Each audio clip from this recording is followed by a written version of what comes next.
Hello everybody, I am Alpha, here with another video for you today. This is the Dartzone Pro MK3.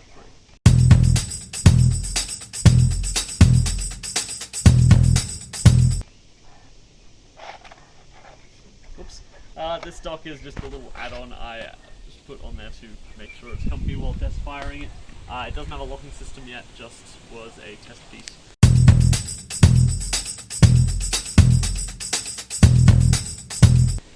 Now, the MK3 is actually a very well designed blaster from the get-go, but of course, always got to upgrade it. Normally, it's got a much longer barrel, so I shortened it, 3D printed a shorter barrel, null barrel I believe it's called, on Thingiverse.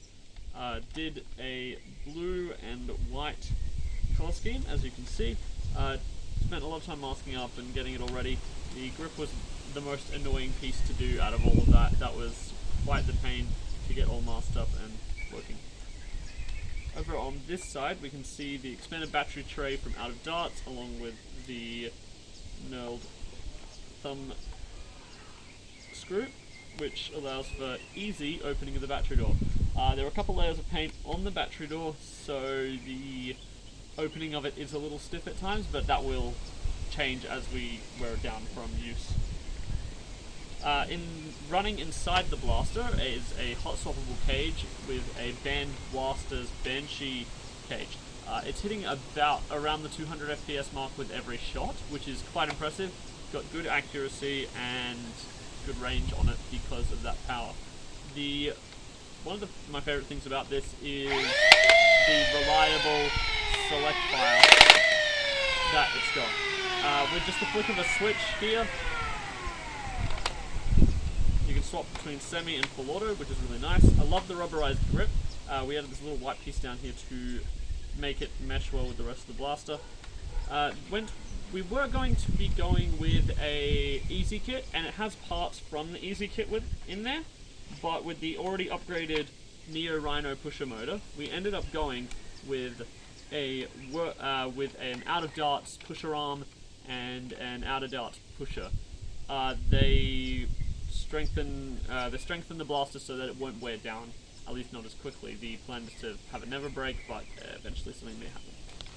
Another thing inside the blaster, we're just using the standard worker mag adapter, but the replacement mag release also out of darts. A lot of the parts are out of darts. As an Aussie, I was actually never expecting to get my hands on a MK3. They're quite expensive. They're, what, $200+ here if you can get them at all.